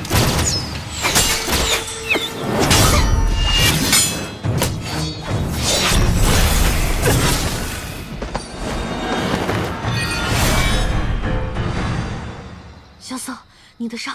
积雪把一身内力都给了我，现在昏迷过去了，但给了我一次再战的机会。刘杰，身上有伤别硬撑。我没事，我们先去把吴昕给救下来吧。萧雨，你找我，我在这。不愧是那个总能给人带来惊喜的萧楚河。萧雨，这次你真的过分了。过分吗？只要你还活着，我可以做出更过分的事情来。你就这么恨我？从小到大，因为你的存在，我的武学和财富在诸皇子中只能排第2。稷下学宫里，你入学便是祭酒门下弟子，我勤修武学，而你17岁就入了逍遥天境，名扬天下。从那个时候起，我就知道，我想要出头，就必须除了你。后来，你离开了天启城，我也终于获得了我的成就和瞩目。那真是一段让人怀念的时光。短短4年之后，你竟然又出现了。千金台之眼，你把所有人都逼了过去，连父皇都亲自到场。琅琊军兵变，眼看着已经打进了皇宫，你偏偏3言2语就把10万大军赶走。孤剑仙问剑天启，你伸手都能引来天斩之剑，向天下昭示你就是天选君主。六哥，你都做到这个份上了，居然说我过分，这合适吗？笑话！难道就因为别人比你优秀，你就要害人吗？本王跟你们不一样，甘愿屈居人下，听人差遣。本王要做人上人，谁敢挡本王的道，本王就要除掉谁。那也就没什么好说的了，要打便打吧。六哥这么看着我干什么？萧雨啊，你今天跟往常不太一样。哦，哪里不一样？你这个人从小到大都比较冷静，不爱表露内心。可你现在把内心的话都说出来了，说明你很不冷静。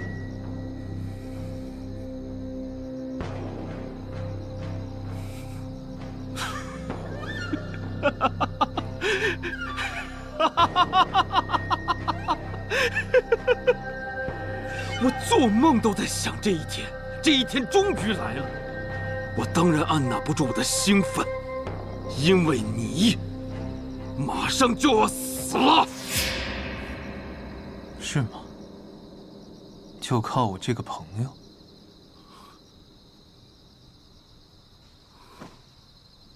是啊，看着你被自己最好的兄弟杀死，可真是令人兴奋呐。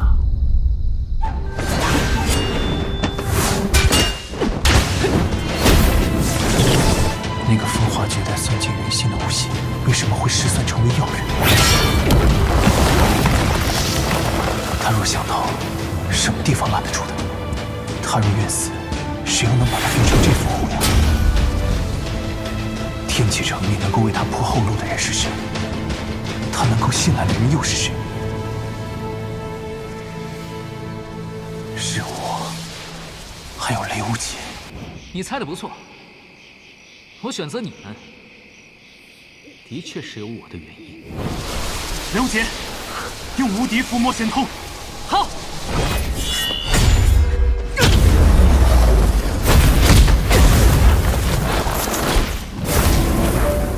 这套拳法当初是你教给我的。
雨儿，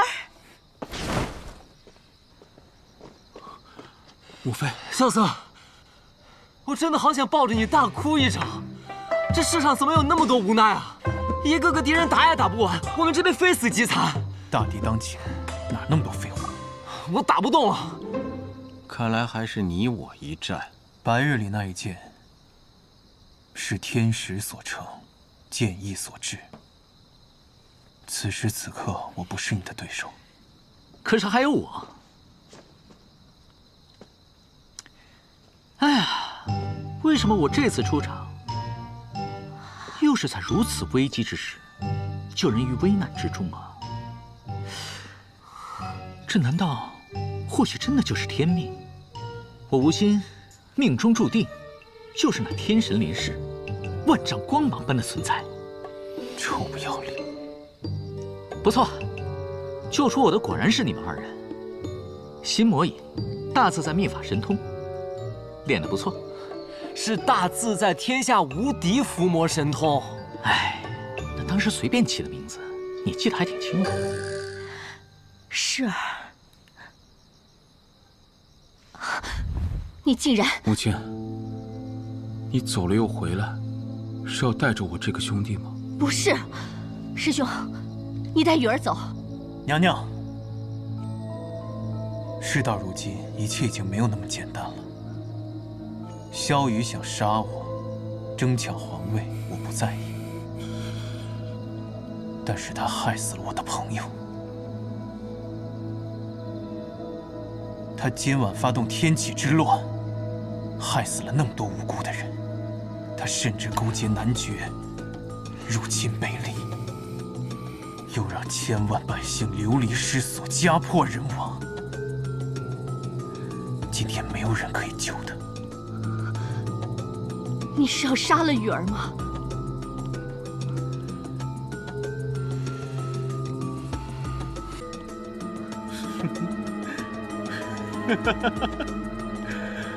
真是太令人感动了！我终于是那个被选择的人了。这幸福来得太突然了，我都没有做好准备。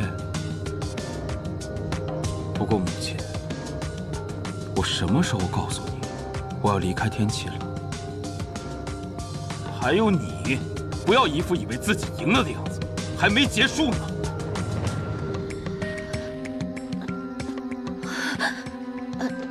师妹，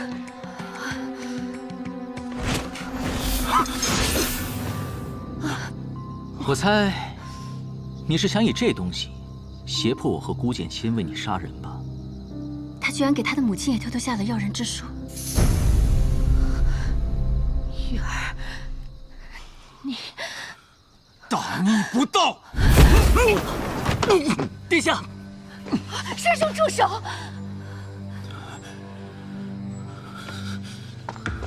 你怎么会知道？在那日见到母亲之时，我便已经知道了。你以为我为什么会心甘情愿落入你的陷阱，被制成药人？我不懂药蛊之术，所以只能让自己身陷囹圄。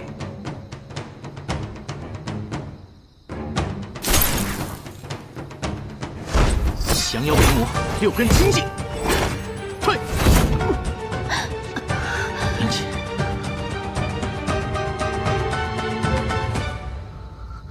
诗儿，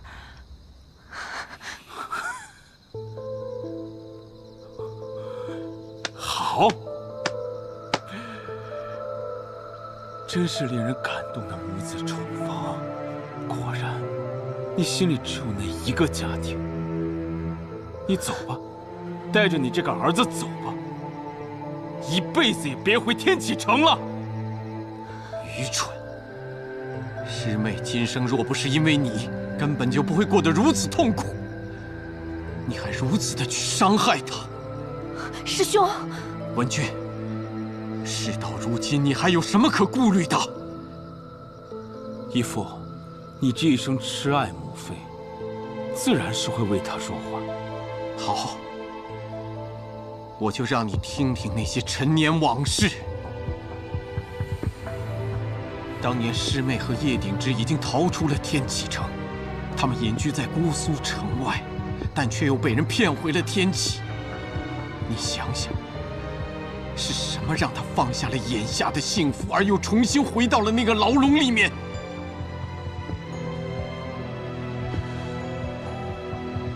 是你。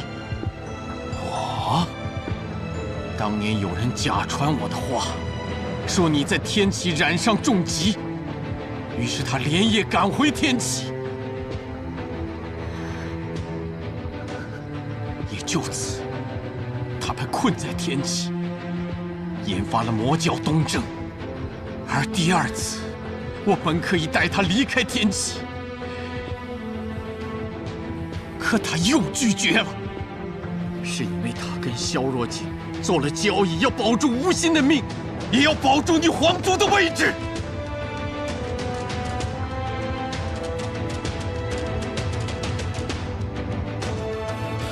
这些话不过只是托词罢了，都是托词。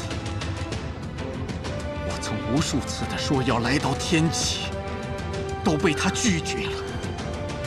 因为他看穿了你根本就不想放弃你皇族的身份。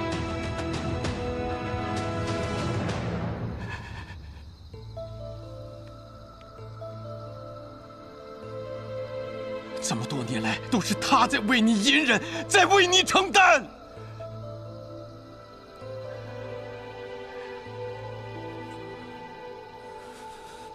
你以为全世界都抛弃了你吗？愚蠢！是你放弃了所有人。萧雨，你总是扮演一个受害者，其实你得到的宠爱也很多。我母妃早逝，你所拥有的一切，都是我向往的。可你执着的，想要与我争抢的，都是我最不在意的东西。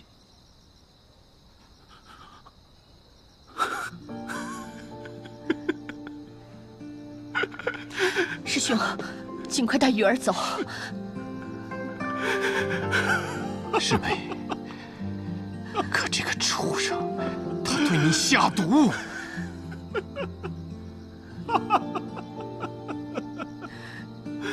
娘娘，做错事就一定要付出代价。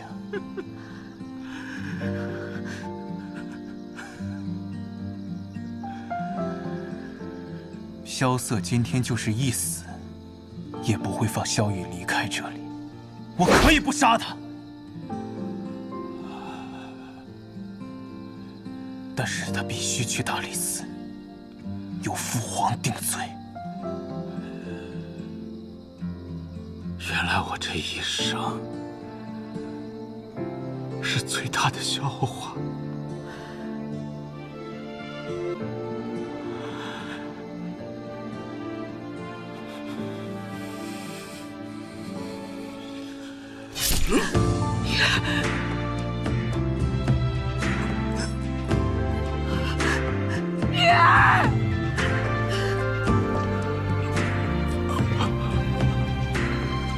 殿下，女儿，女儿，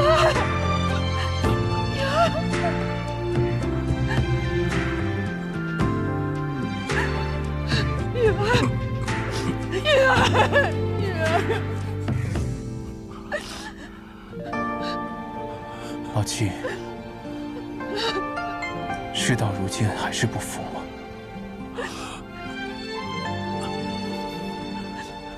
只有自己先看不起别人，才能不被别人看不起。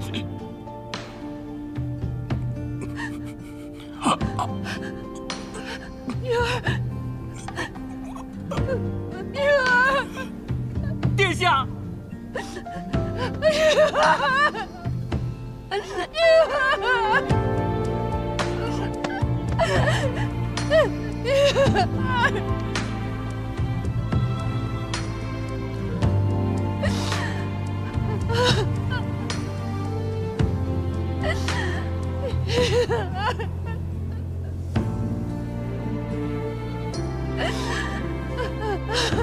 下雪了。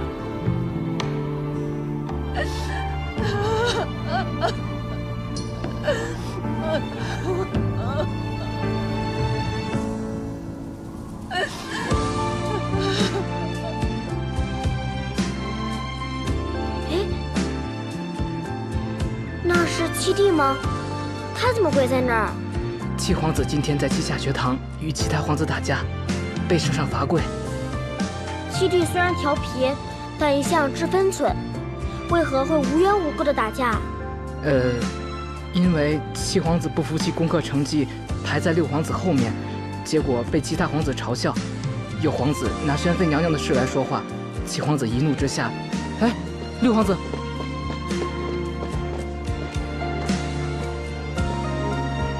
你就是我的六哥。有一天我会赢你的。